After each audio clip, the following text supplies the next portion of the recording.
अस्सलाम वालेकुम जी, क्या हाल है आपका। उम्मीद है आप ठीक होंगे। फाइनली दोस्तों, थाईलैंड ने जो है ई वीज़ा का अनाउंस कर दिया है ऑफिशियली। जो है 1 जनवरी 2025 से सब लोग जो पाकिस्तान में हैं वो ऑनलाइन ई वीज़ा अप्लाई कर सकते हैं। पहले इन्होंने सिर्फ चंद कंट्रीज़ के लिए टेस्टिंग के तौर पे अलाउ किया था। अगर पाकिस्तानी सऊदी अरब में जैसे रहते हैं, चाइना में रहते हैं, यूरोप में रहते हैं, वो अप्लाई कर सकते थे। लेकिन अब जो है जितने भी लोग हैं सब के सब अप्लाई कर सकते हैं थाईलैंड की वीज़ा के लिए ऑनलाइन। लेकिन 1 तारीख के बाद जो 1 जनवरी है, तो ये ऑफिशियली अनाउंस किया है कराची में कॉन्सुलेट ने और इस्लामाबाद में जो एम्बेसी है उन्होंने नोटिफिकेशन निकाला है इस चीज का। लेकिन एक यहाँ पे इशू है कि ये लोग कह रहे कि पेमेंट आपको स्टिल जो है, वीजा तो ऑनलाइन सबमिट होगा लेकिन पेमेंट आपको एम्बेसी में जाके करनी है, जो कि मेरे ख्याल से एक अजीब सी चीज है। क्योंकि जितने भी ई वीजा सिस्टम्स है उस पे ऑनलाइन ही वीजा भी अप्लाई होता है और ऑनलाइन ही पेमेंट भी होता है। ठीक है।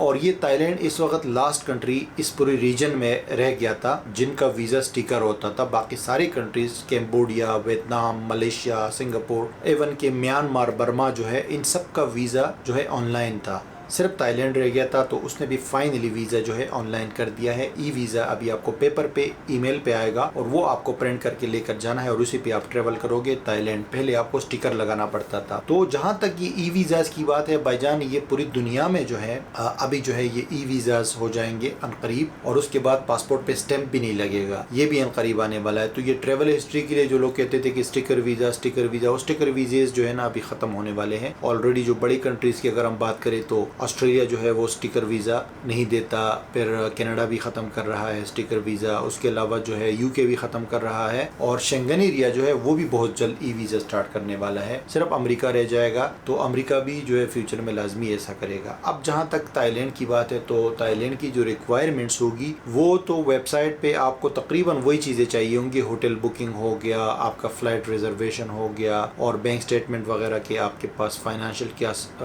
वो है मामलात है। तो ये सारी चीज़ें आपने उसमें डालनी है। बेसिक इन्फॉर्मेशन भी डालनी होगी, तस्वीर वगैरह, पासपोर्ट की कॉपी, और ये चीज़ें तो आपको वेबसाइट पे ही डालनी है। मैं डिस्क्रिप्शन में लिंक दे दूंगा, उस लिंक पे आप जाएं तो आपको ये वेबसाइट नज़र आ जाएगी। लेकिन पाकिस्तान से आप अप्लाई करोगे तो 1 तारीख के बाद जो है आप एलिजिबल होंगे। पाकिस्तान से भी आप अप्लाई कर सकते हो इस वेबसाइट के ऊपर थाईलैंड की ई वीज़ा के लिए। 1 तारीख से पहले जो है आपको ये वीज़ा नहीं मिलेगा। ठीक है, ये एम्बेसी में ही जाना पड़ेगा। वैसे एम्बेसी ने ऑलरेडी 24 तारीख से बंद कर दिया है वीज़ा, तो आपको वेट करना पड़ेगा 1 तारीख के लिए। ठीक है, तो ये सारी रिक्वायरमेंट्स है, और फीस जो है वो भी उतनी ही होगी जितनी आप ऑनलाइन पे करते थे। नॉर्मली जो फीस होती है वो $50 होती है ई वीज़ा के। जो और कंट्रीज़ की अगर हम बात करें, वैसे मलेशिया की और इसकी तो बहुत कम है, 50 से भी कम है कैम्बोडिया की। लेकिन वियतनाम की फ़ीस जो है वो वेबसाइट पे तो कम है, लेकिन वेबसाइट वाले आजकल वीज़ा नहीं दे रहे। ठीक है, लेकिन इसमें एक बात और मैं आपको बताता चलूँ कि ई वीज़ा तो थाईलैंड ने कर दिया है या कर रहे हैं, लेकिन at the same time Thailand ये भी कर सकता है कि आपको इंटरव्यू के लिए बुलाया जाए। अगर किसी बंदे पे शक है या कोई इशू है किसी बंदे के साथ, तो उनको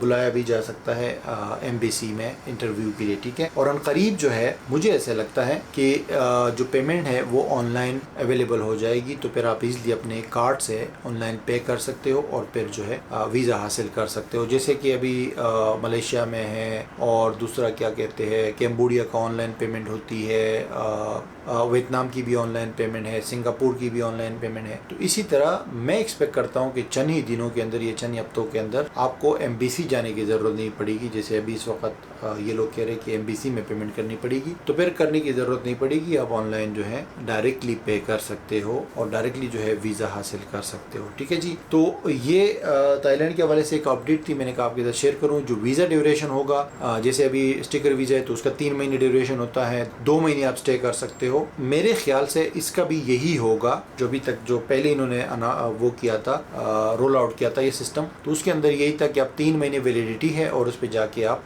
60 डे जो है स्टे कर सकते हो सकता है ये लोग 30 डेज भी अलाउ करे, क्योंकि नॉर्मली स्टिकर वीज़ा पे तो आप 60 डेज जब वहाँ पहुँचते हो तो उसके बाद वहाँ पे थाईलैंड में स्टे कर सकते हो। तो ये बहुत अच्छी वो है, अच्छी न्यूज़ है और अच्छा प्रोसेस है, क्योंकि बाकी सारे कंट्रीज भी ई वीज़ा है, तो क्यों बंदा थाईलैंड के लिए एम्बेसी जाए। तो अब आप घर बैठे मलेशिया, कैम्बोडिया, वियतनाम और ये तमाम कंट्रीज का जो है ई वीज़ा हासिल कर सकते हो। ठीक है जी, थैंक यू सो मच। आपका कोई क्वेश्चन हो तो प्लीज़ कमेंट में कीजिएगा।